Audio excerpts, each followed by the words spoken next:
The biggest news of the day is all the cards that got released. It's kind of, I think it I was think 13 Yep. cards, and so we have the list of them, and they're not in any particular order, but we're just gonna run through the list.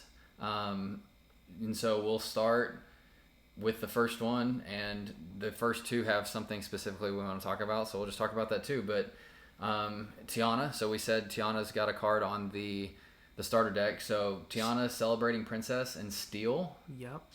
It's exciting. She has an ability that says while this character is exerted and you have no cards in your hand, opponents can't play actions. So Wow. That could be... I don't know how you'd empty your hand. Maybe there's another card that helps you empty your hand. But that... it's kind of scary having an empty hand, but if you think about, like, I don't know, Dragonfire or Be Prepared, or some of those action cards that can really punish you. Mm-hmm. Not having the opportunity to play those as an opponent. I mean, yeah. That's kind of scary, man. Like, Yeah, I know there's decks that you play specifically that big control decks that depend on Be Prepared for sure. and Dragonfire. Yeah, big control. I mean, one of the most meta decks, the Ruby Amethyst control, widely seen, I think. Correct me if I'm wrong, somebody that's better at the game than we are, but I think widely considered one of the better decks in the set. Very much depends on those cards. So I mean, I think there needs to be a way to empty your hand, but this could be very playable. But on top of that, which we'll get into it now. I mean, I guess it's better because a couple more cards have this as well. There's a new ability. So there's 9 currently. They're adding a new ability. This is incredible. So Resist is the new ability, and essentially what Resist does is anybody that attacks you, it reduces their damage to you by 2. So there could be like a Resist 4 or something, but with this card specifically, it is Resist 2.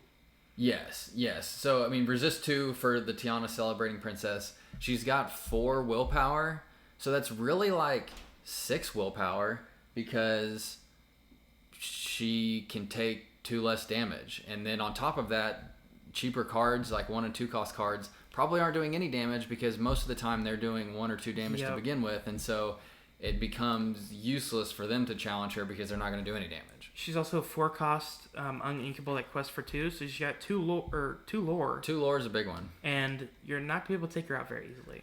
Okay, so Tiana, we also have another steel leak. We got a Floodborn. This seems to be like the new Giant Tink, maybe?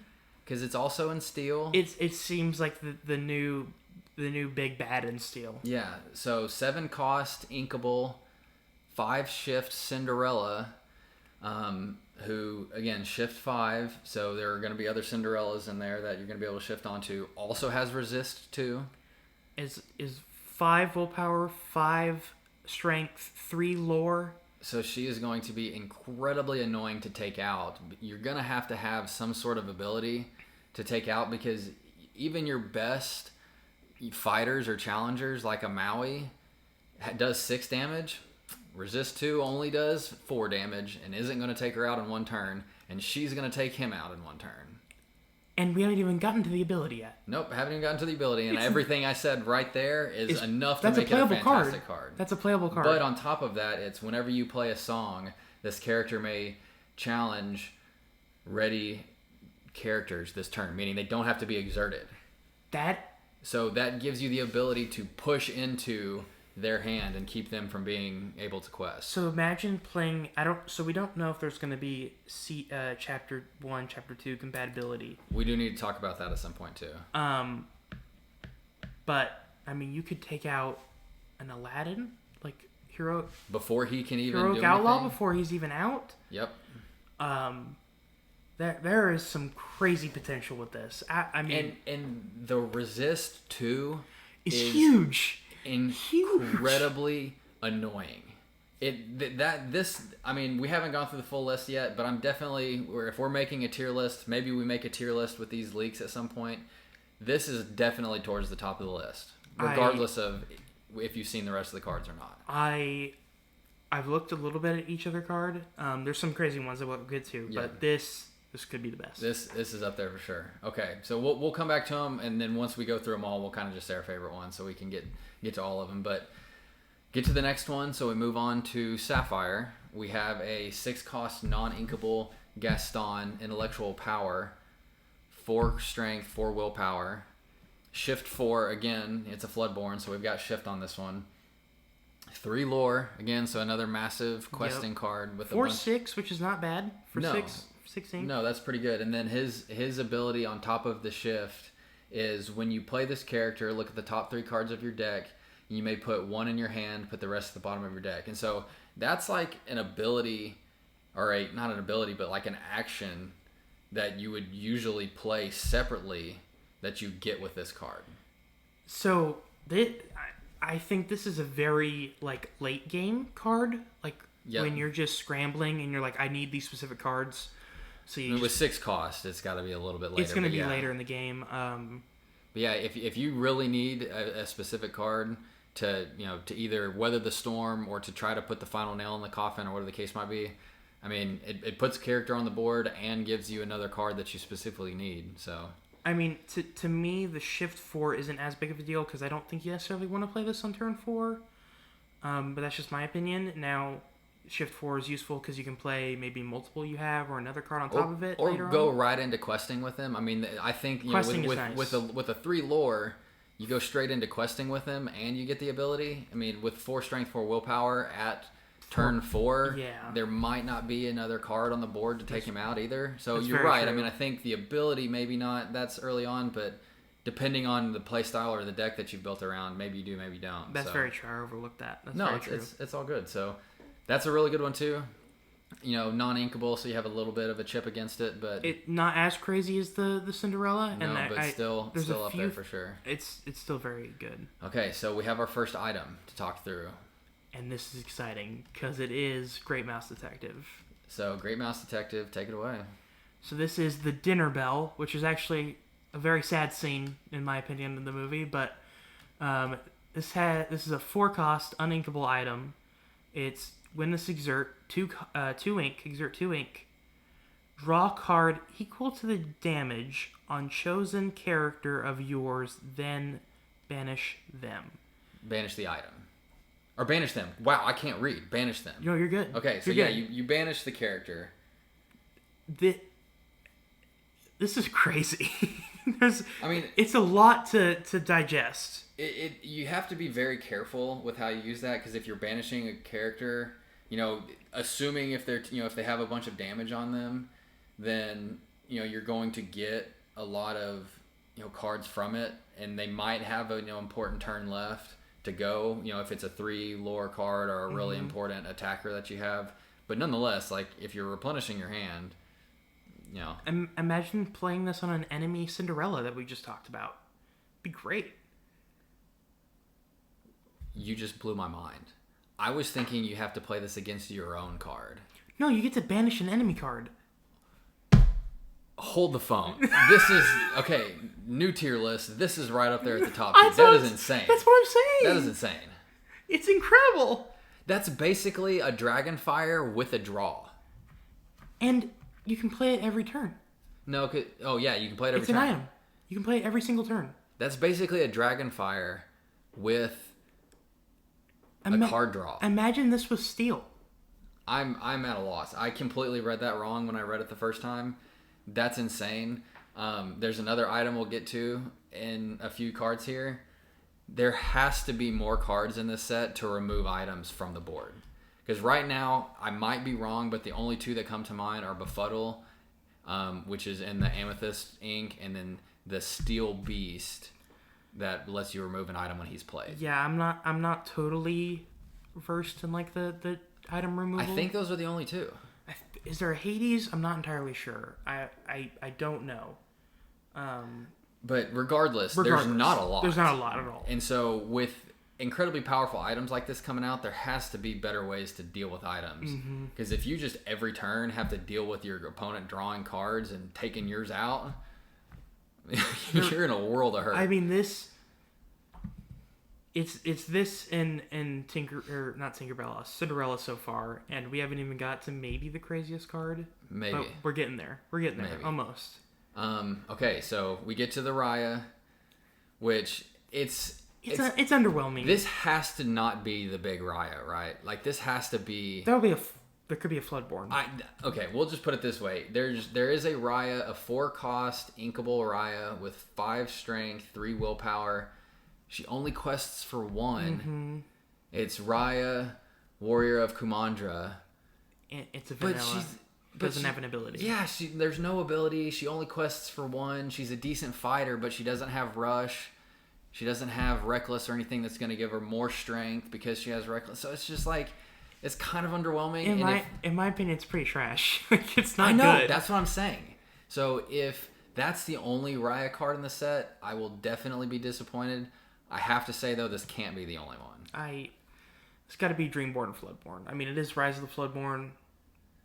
I would imagine there's another one. So that one's there's not much to say about aside from I hope there's another one. Yeah.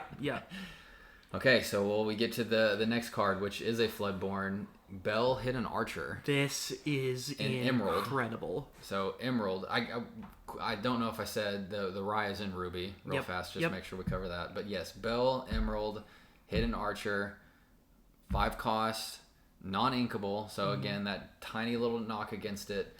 3 strength, 3 willpower. Another 3 quester. Yes. So quests for 3 lore, which again is crazy enough as it is.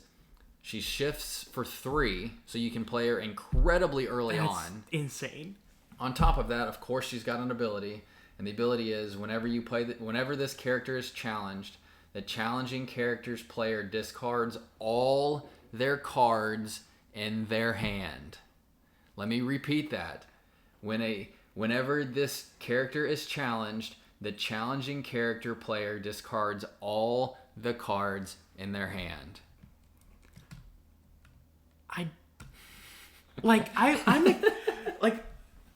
I would expect after that and be like, and then they draw 3 cards. There's nothing. That's it. That's it. So the one caveat is she's only got 3 willpower, so a smash will take her out. But if you don't have smash or Dragonfire, if you're not playing Steel or Dragonfire, if you're playing a Be Prepared to take care of this one card, you're in trouble. And if your opponent uses a 5-cost Dragonfire on your shift 3 possibly Belle, this doesn't make sense. It's crazy. That is an insane card. And I still think Cinderella's I like a little more because this can be taken out relatively easy with Steel or Dragonfire. But that being said, this is insane. A shift 3, that's crazy. Also, the art, she has bros arrows. It's awesome. Yeah. It's Robin Hood cross Belle. It's awesome. Yeah. So I don't, that one, it's very flat art style. It's very, almost watercolory kind of. I don't love the art style on that one, but it is a legendary card and I will play that, best believe. I can't wait. Okay. So that would be Belle. We're getting into the next item that we kind of alluded to already. So this is called Sorcerer's Spellbook. Very fitting to go into Amethyst with that name. It's a 3-cost uninkable. 3-cost uninkable, which completely makes sense because when I tell you what this does, your jaw's going to drop, and if it doesn't, I will be shocked. It will. It's straightforward. Exert for 1 ink, gain 1 lore. That's straightforward. Just get a lore. Just get one. Just get a lore. You can do it every single turn for 1 ink. Yep, every single turn. So imagine 4 of these. You have 4 of these, and they can't do anything about it. So it's not incredibly powerful by itself because if all you're doing is this and just questing and that's your way that you're going to get to 20, it's going to take you forever to get there.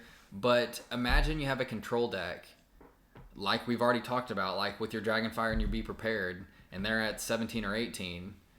You can't take this off with Be Prepared or Dragonfire. Mm-hmm. So you can stall them, but you can't completely get stalled out now. Because if you're playing a control deck, or if you're playing against a control deck, this will be an incredible utility to have, because you can just keep going, and when if or when you do get stalled out, you just do that then, and you keep going. You'll at least chug along and put a bunch of pressure on them. I can't. So again, there has to be a way to take items off the board. And I will say, compared to the other item card, the dinner bell, this is much more like, okay, I can understand like how this could be good and not so good. But it still has the possibility of being pretty. I think it's more situational. It's more, yes. But it is incredibly powerful. Yeah, I mean, it. The other thing too is it's only one ink to do that. Only one ink to gain lore. Like, I would expect maybe like 2 lore or something or 2 ink. So it's crazy. It's crazy. I continue to be blown away by these cards. Okay, so moving on to the next one, we got another Amethyst card. We get to the Winnie the Pooh that matches the playmat that we already talked about. The Honey Wizard. The Honey Wizard. There's not a ton to say about this one either. 5 cost, is inkable. So disappointing. 5 strength, 5 willpower, quests for 2. So definitely better than Raya. Yeah.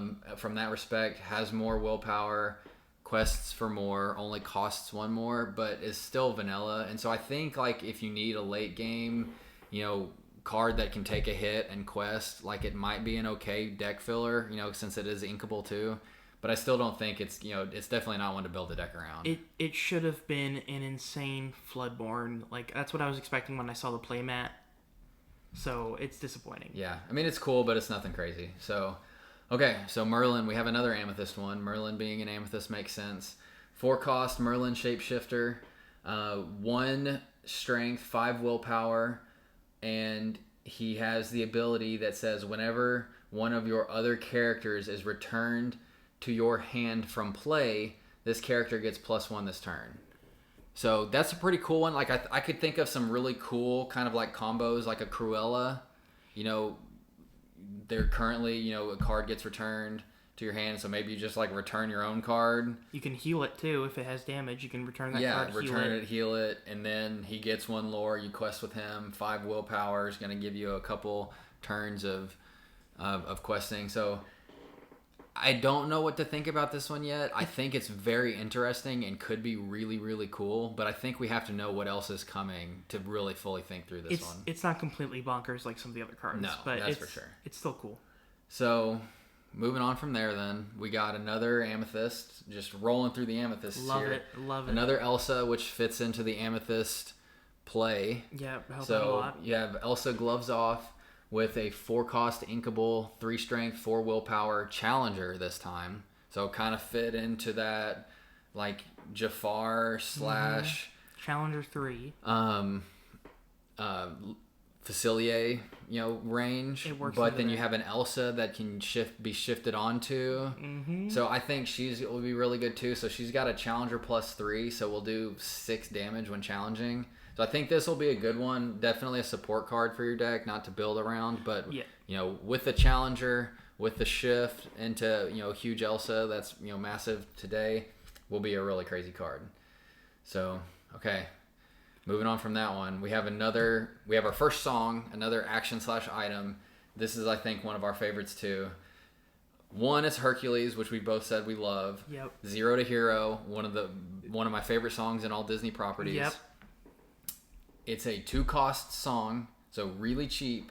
And then what it says is count the number of characters you have in play. You pay the amount of lore less for the next character you play this turn. So Amount of ink. Sorry. You're yes, good. lore. Gosh. So if you have 4 cards in play, you play 0 to Hero. You pay 4 less for your next one. So if on turn, let's say like turn 6. This gets really interesting. Yeah. You sing him. You have. Let's just say you have somebody on the board you use this to sing with, so it doesn't cost you anything. So you still got all your 6.